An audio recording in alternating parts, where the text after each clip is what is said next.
तो hello guys, स्वागत है आपका रियल टॉक पॉडकास्ट में। तो एक नई शुरुआत है और उसी नई शुरुआत के साथ हमारे साथ है मिस्टर निकेश ओझा जी। स्वागत कीजिए निकेश ओझा जी का हमारे रियल टॉक पॉडकास्ट के पहले एपिसोड को। थैंक यू भाई, thank you for having me here. और कुणाल मेरे भाई जैसे हैं कि ये हमारे सेम कॉलेज में हैं दोनों भाई। और उनका ये पहला पॉडकास्ट है, तो इन्होंने मेरे को पहला गेस्ट बुलाया, तो मैं बहुत ऐसा खुश हूँ कि पहले पॉडकास्ट पे उन्होंने मेरे को बुलाया। इसके लिए बहुत बहुत थैंक यू। तो निकेश, शुरुआत करते हैं अपने इंट्रो से। तो बताइए आप कहाँ से हैं और क्या कर रहे हैं। आप स्कूलिंग की हैं तो क्या?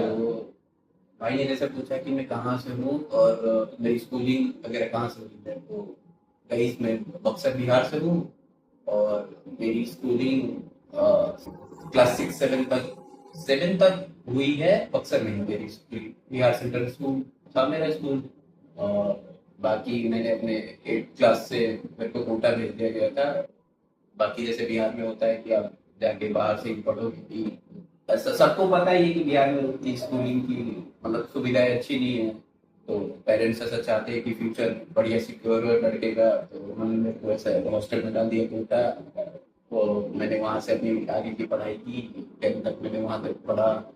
देन फिर मेरे को जैसे मेरे बड़े भैया फ्लैट कर रहे थे जब मैं स्कूल में था, स्कूलिंग के टाइम पे।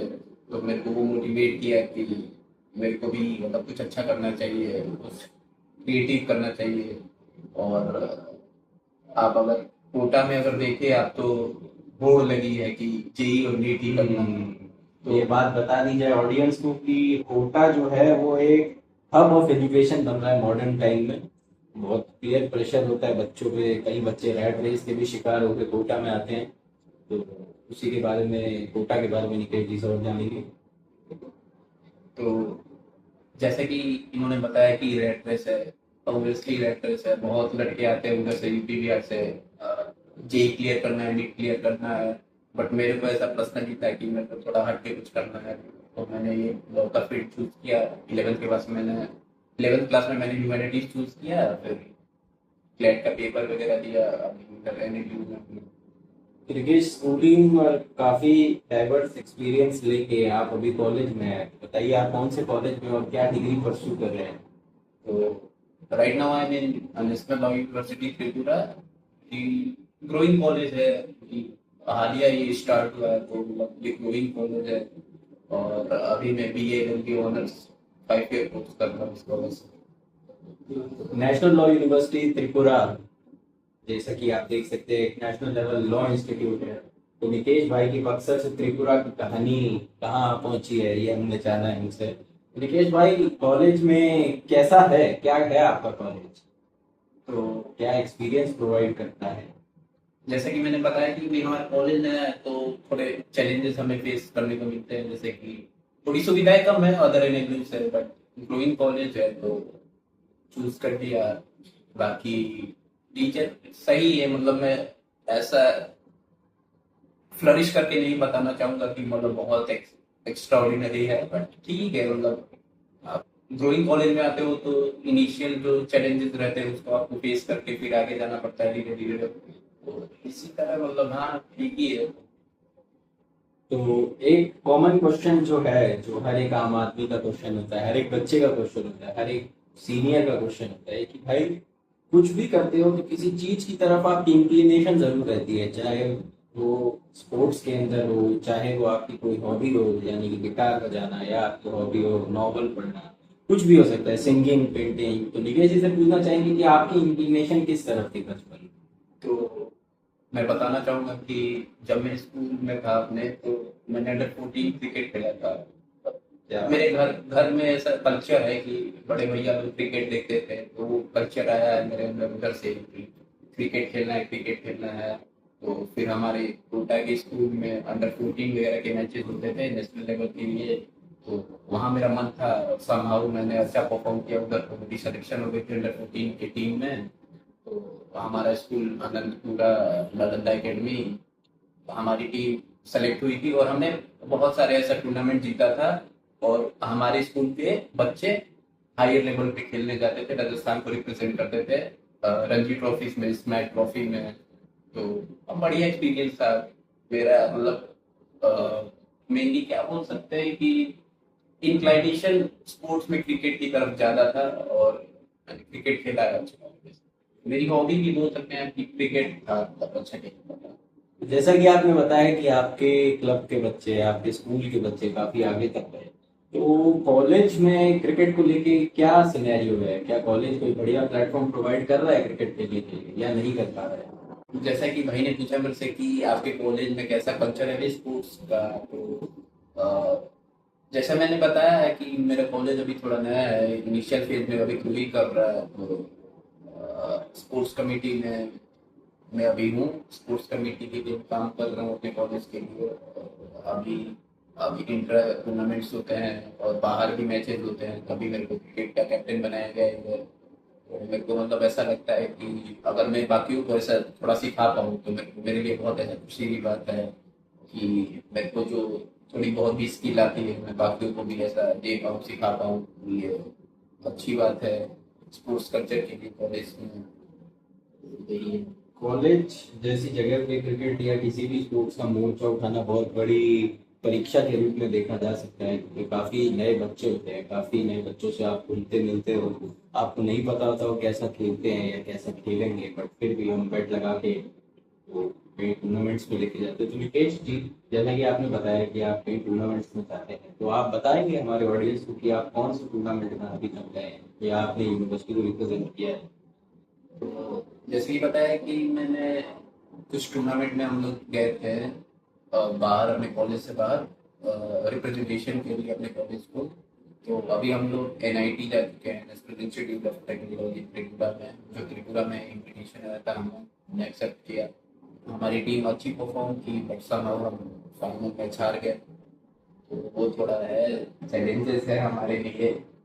बट मैं ट्राई करूंगा कि आगे वाले मैचेस में मैं अच्छा परफॉर्म करूँ और अपनी टीम को जीतेगा। जरूरी नहीं है कि हमारे जो इनविटेशन हो वो छोटे कॉलेज से ही हो, हालांकि एनआईटी त्रिपुरा कोई छोटा कॉलेज नहीं है, परंतु as a national law university का पार्ट है हम, तो हमें दूसरी नेशनल लॉ यूनिवर्सिटीज के स्पोर्ट्स फेस्ट से भी काफी बुलावे आते हैं, जैसे कि एनयूजेएस से देखा जाए या जोधपुर से देखा जाए तो पीयू वर्धा होता है उनके फेस्ट का नाम।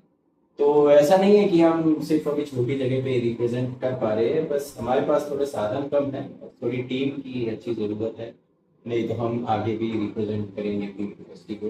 तो इसी के साथ निकेश जी, आपसे एक नया सवाल ये आता है कि आपने बचपन में पढ़ाई काफ़ी स्टेट्स में की, आपकी डाइवर्स जो है एजुकेशन है, आप आए हो त्रिपुरा में, तो आप आगे क्या करना चाहेंगे? क्या सोचा है, क्या एम्बिशन है? थोड़ा ऑडियंस को बताइए। जैसा कि बताया कि मेरे को स्टार्टिंग में 8 9 क्लास में ही मेरे को ऐसा पर्सनली फील होता था कि बाकियों से मेरे को अलग करना है। तो मैंने ये लॉ चूज कर लिया है कोटा में रहते हुए, जहाँ पे की होड़ मची है आईआईटी और जेई के लिए, सॉरी जेई और नीट के लिए। तो मेरे को था कि मतलब कुछ डिफरेंट रहेगी अगर, तो मैं लॉ चूज कर लिया। तो अब मेरे को लॉ में ही कुछ बड़ा करना है। तो मेरा, जैसे कि मैं बिहार से हूँ, मैंने बताया था आपको, तो वहाँ पे थोड़ी वैसी चीजें रहती है ना कि बच्चे बच्चे में वो इलेक्शन है, मतलब पॉलिटिक्स है, पॉलिटिक्स के बारे में जानना उनको अच्छी लगती है ये सब चीजें। तो मेरे को भी ये सब चीजें अच्छी लगती है। तो मैं ट्राई करूंगा अपना करियर, एस्पिरेशन मेरे करियर का ये गोल है कि मैं पब्लिक पॉलिसी में कुछ अच्छा करूँ, पॉलिटिकल फील्ड में जाऊं और पब्लिक पॉलिसी बनाऊं, कुछ बढ़िया चीज पब्लिक लोगों के लिए कि उनकी लाइफ बेटरमेंट कैसे की जाए, क्या पॉलिसी क्रिएट किया जाए कि गरीब लोगों को जो अंडर प्रिविलेज हैं उनके लाइफ में थोड़ी बेटरमेंट आए। तो मैं इस पे काम करना चाहूंगा और मैं अपना करियर पब्लिक पॉलिसी में ही बनाना चाहूंगा। जैसा कि निखिल जी ने बताया कि पब्लिक पॉलिसी में जाना चाहेंगे और लोगों की बेटरमेंट के लिए काम करना चाहेंगे, अगर आप भी कुछ ऐसा करना चाहते हैं तो प्लीज़ आपके नज़दीकी कोई भी लीगल एड क्लिनिक से आप जुड़िए, ताल्लुक़ रखें। जो लोग जिनको ज़रूरत है, जिनको सच में आवश्यकता है जिन चीज़ों की, उन तक पहुँचाएं। तो निखिल जी, जैसा कि आपने कहा कि आप पब्लिक पॉलिसी में जाना चाहेंगे, तो पब्लिक पॉलिसी में क्या ऐसा लॉ का एस्पेक्ट है या क्या ऐसे लॉ के सब्जेक्ट हैं जो आपको एक अपर हैंड देंगे उन बच्चों से जिन्होंने लॉ नहीं किया? तो जैसे कि मैं बताया, मैं अभी लॉ कर रहा हूँ और लॉ और पब्लिक पॉलिसी मतलब बहुत सिमिलर टू ईच अदर है। तो आप अगर पब्लिक पॉलिसी में जाना चाहते हो तो आपको लॉ के बारे में जानकारी होना अनिवार्य है, मतलब नेसेसरी है। तो उसके अकॉर्डिंग आपको कॉन्ट्रैक्ट लॉ अच्छी से आना चाहिए, एविडेंस एक्ट अच्छे से आना चाहिए, सीबीसी में आपकी पकड़ रहनी चाहिए। और जैसा कि मैं बताया, मैं अभी सेकेंड ईयर में हूँ और थर्ड सेमेस्टर में हूँ। तो अभी मेरे को उतनी लॉ की सब्जेक्टें नहीं पढ़ाई गई हैं, बट कॉन्ट्रैक्ट अभी हमारा चल रहा है, तो मेरी थोड़ी बहुत समझ कॉन्ट्रैक्ट में है। तो उसके अकॉर्डिंग मैं कॉन्ट्रैक्ट में अभी अच्छा पढ़ रहा हूँ, ट्राई करूँगा कि कंपनी लॉज वगैरह भी अच्छे से करूँ, ताकि मेरे गोल को अचीव करने में थोड़ी आसानी रहे। योगेश जी ने जैसे बताया कि कॉन्ट्रैक्ट में इनकी अच्छी पकड़ है, सीपीसी में आपकी पकड़ होनी चाहिए, एविडेंस एक्ट में आपकी पकड़ होनी चाहिए। तो इसी के चलते हमें पता लगता है कि कितना क्रूशियल एस्पेक्ट है लॉ फॉर पब्लिक मीटिंग। तो अगर आपने लॉ किया है तो you are surely getting an upper hand other than other students जो कि पब्लिक पॉलिसी में जाना चाहते हैं। तो निकेश जी, कैसे कॉन्ट्रैक्ट आपको मदद करेगा पब्लिक पॉलिसी बनाने की, या कैसे सीपीसी कोई भी सब्जेक्ट अगर हो, एक एग्जांपल के तौर पे हमारी ऑडियंस को बता दिया जाए तो मतलब सुविधाजनक हो जाएगा। अगर मैं आपको बताना चाहूँ कि कॉन्ट्रैक्ट और पब्लिक पॉलिसी कैसे हेल्प करेंगे एक दूसरे को, तो लाइक आप एक एग्जांपल लो, जैसे कोई कंपनी लॉज है, तो कंपनी लॉज में बहुत बड़ी बड़ी डील्स चलती हैं, डील्स हो रही हैं। तो उसमें कॉन्ट्रैक्ट लॉ रहता है। कॉन्ट्रैक्ट लॉ में एक पार्टी क्या करती है, दूसरे को ऑफर करती है और दूसरा पार्टी एक्सेप्ट करता है। इसमें बहुत सारी चीजें रहती है, कंसिडरेशन रहता है, फ्री विल रहता है, और अपना कॉम्पिटेंट पार्टीज रहनी चाहिए कॉन्ट्रैक्ट फॉर्मेशन में। तो मेन पार्ट अपना कॉन्ट्रैक्ट का यही है कि एक आपको बाइंडिंग एग्रीमेंट में रखता है वो, कि अगर आप एक चीज से आप जो जो एग्रीमेंट है, अगर आप उससे पीछे जाते हो तो आपको पार्टी सू कर सकती है, मतलब आप पे वो केस कर सकती है कि आपने वो एग्रीमेंट को फॉलो अप नहीं किया। तो ये कॉन्ट्रैक्ट हमें ये बता रहा है कि आप जो बोल रहे हो उसको आपको फॉलो करना पड़ेगा प्रिसाइजली, नहीं तो आपको स्यू किया जा सकता है।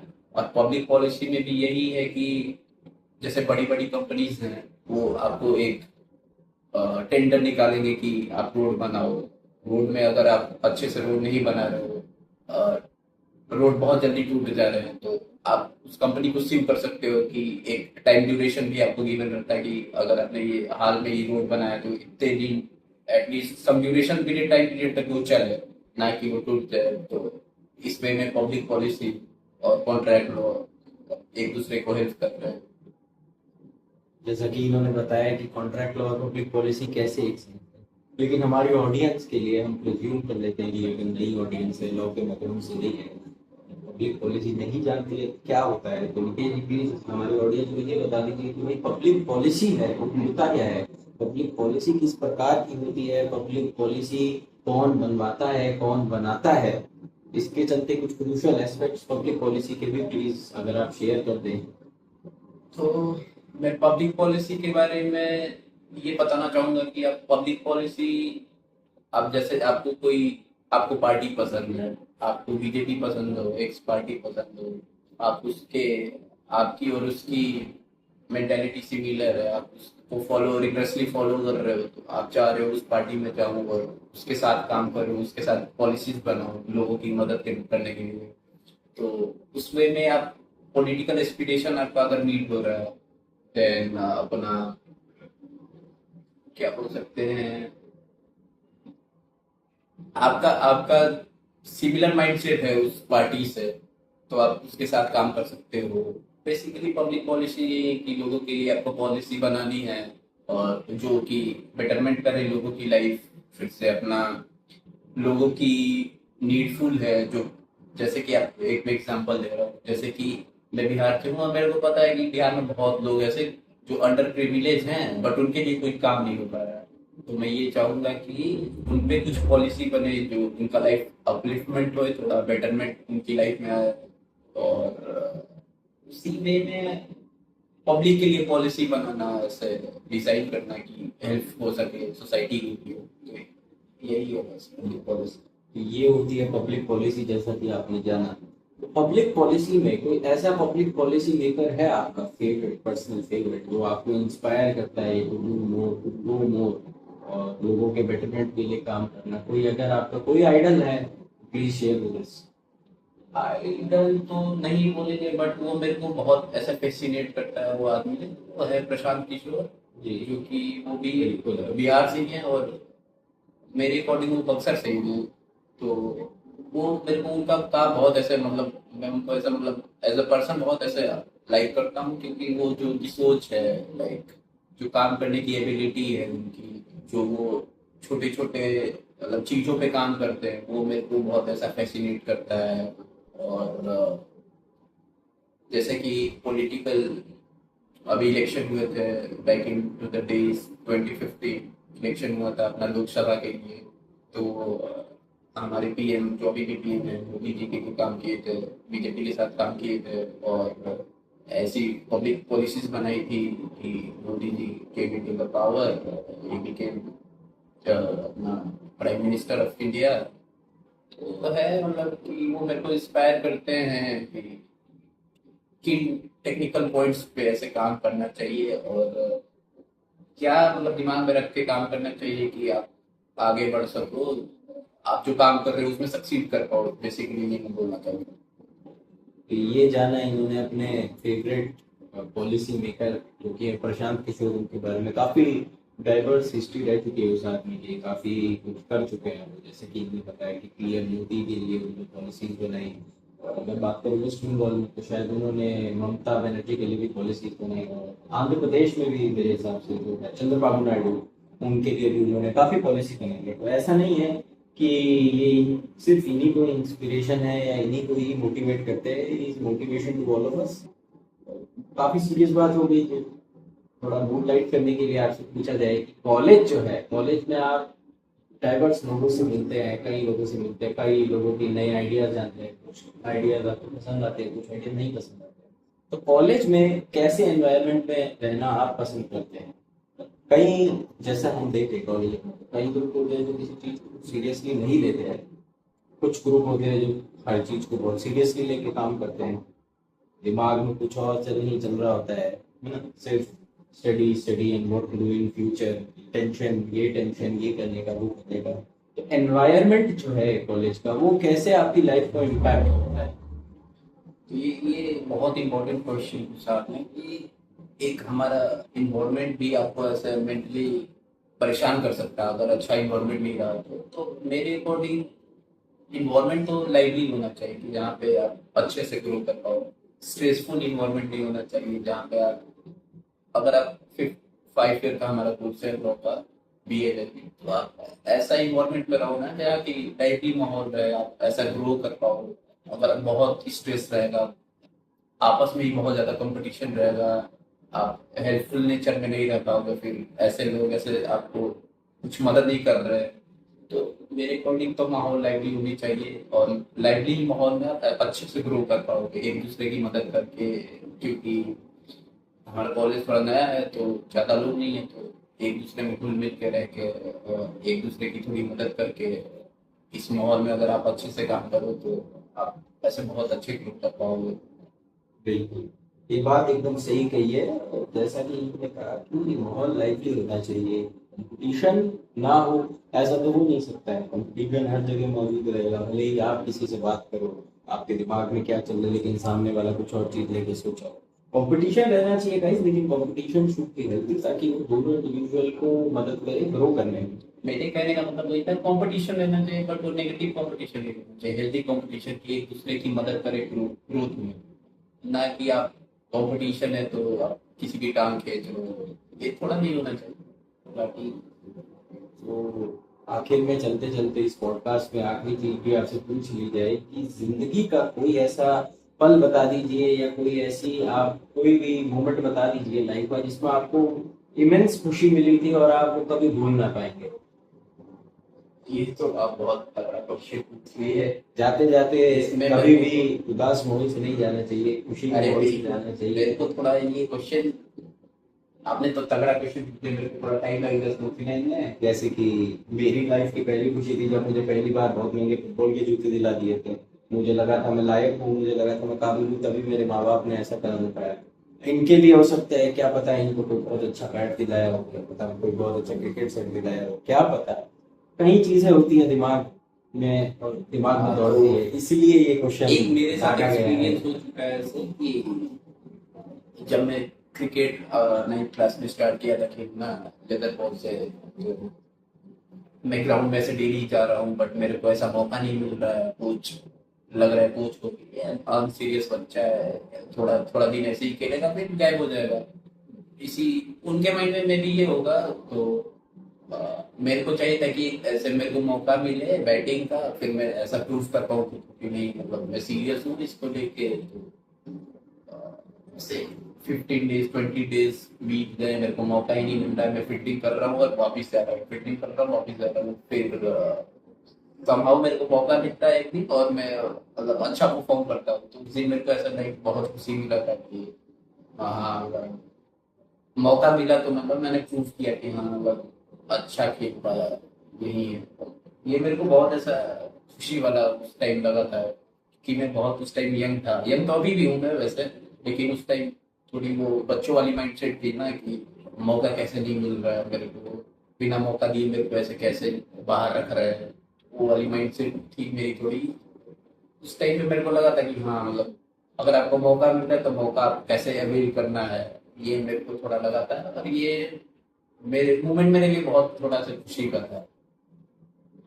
कबीर का दोहा एक याद आया है, इसी के साथ वो सुनाना चाहूंगा कि धीरे धीरे रे मना धीरे सब कुछ होए, माली सींचे 100 घड़ा ऋतु है सब होए। जब आपका समय आएगा आपको मौका जरूर मिलेगा, वो मौका आपसे कोई लेगा नहीं। तो इसी के साथ एंड करते हैं हमारा पॉडकास्ट। और कुछ कहना चाहेंगे बिहारी में कि बाय बाय, या जाने को बिहारी में क्या कहा जाए? बिहारी स्लैंग में आपको मैं कुछ बोल के सुनाऊंगा कि